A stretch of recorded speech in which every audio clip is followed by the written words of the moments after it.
Hey guys, this is Dash Delish. I am Roxy. Unfortunately, I'm missing my sidekick Ashley today due to this crazy Texas weather, but the show must go on. So today I'm going to prep you a skirt steak with a little homemade tortillas, a little homemade salsa, and I hope that you guys enjoy. All right, guys, here we have a lovely skirt steak. First things first is we need to trim the fat off of this. I'm no professional, but this is my most favorite part. Knives are my thing. All right, guys, so here I always like to take it off because I don't want a chewy piece of meat. Again, I understand that some of this fat is good for the cooking. However, I find that regardless of when I take this all off, my meat is still pretty tender. And I hate to bite into a chewy piece. So it can be like the worst thing when you're trying to eat a taco. You get that nasty, grizzly part. So I actually do take off as much as I can without butchering the meat. And again, I'm no professional, but I have to say I have always had rave reviews on my flank skirt steak. So this is what I do. All right, guys, so we went ahead and trimmed our skirt steak, as you saw. Look how nice and clean it is. Next, it's time for the seasoning, which I actually have what I like to call my Roxy blend. It's kind of secret, but this kind of like elevates it to the next level. But you can season your skirt steak with anything: oregano, cumin, garlic, pepper. You can do a wet marinade. I like to do a dry marinade. So on this, actually does not contain much salt to it. I always like to salt it at the very end because I don't want the moisture to come out. So if you have time to let this set overnight, that's perfect. If not, a couple hours is good. And then always remember, before you cook it, let it set to room temperature because that's where you're going to get your crisp.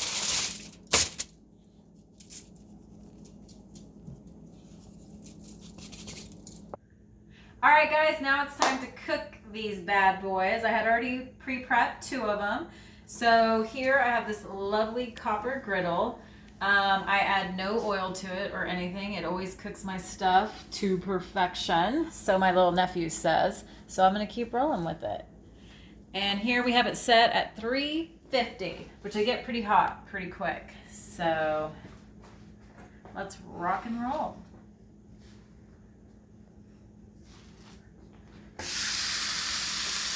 Listen to that sizzle. That is what you want to hear.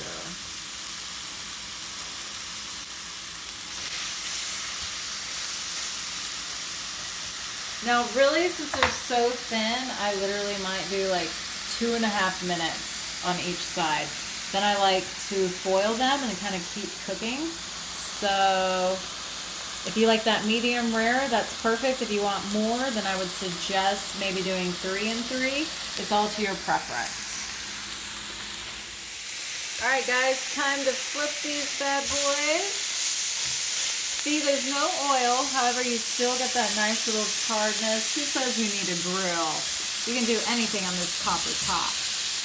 All right, guys, now we need to pull the meat off. But before we do that, I like to take a board. I salt it because, as I told you, I did not salt my meat before because I don't want to take out the moisture. So I do this.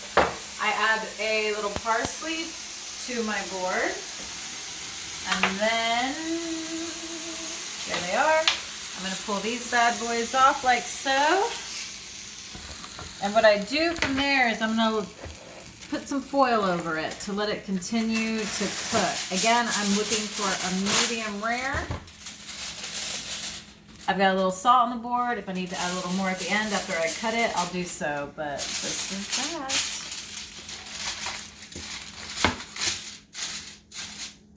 Boom. All right, so we've allowed the meat set for a little bit. Now it comes time to the cutting, and you want to ensure that you cut it against the grain. If not, you're going to have a very stringy taco, unchewable, and that is the most unappealing thing ever.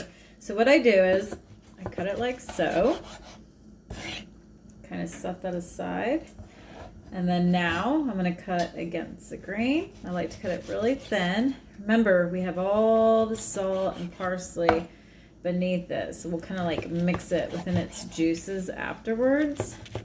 And this, my friends, are going to make for a beautiful taco. And in a minute here, we'll have someone test it for us. Because sometimes, honestly, I do have to Google it and be like, am I cutting against the grain?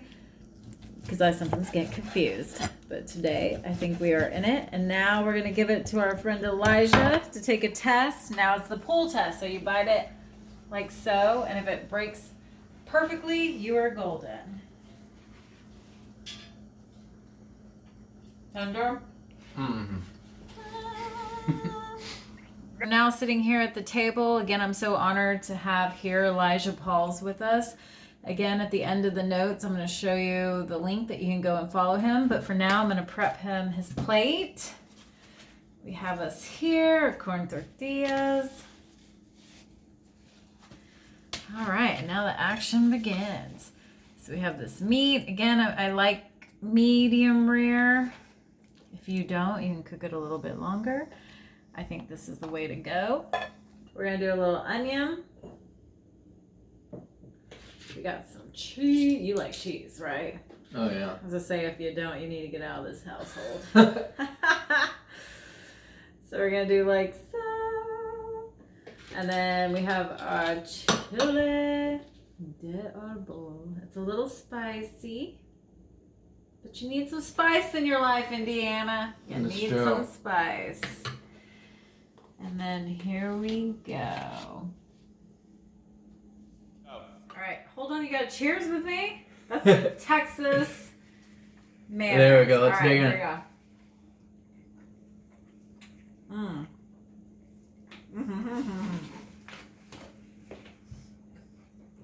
go. It's amazing. It's like a burst of flavors exploding in my mouth all at once. And that's what I like to hear.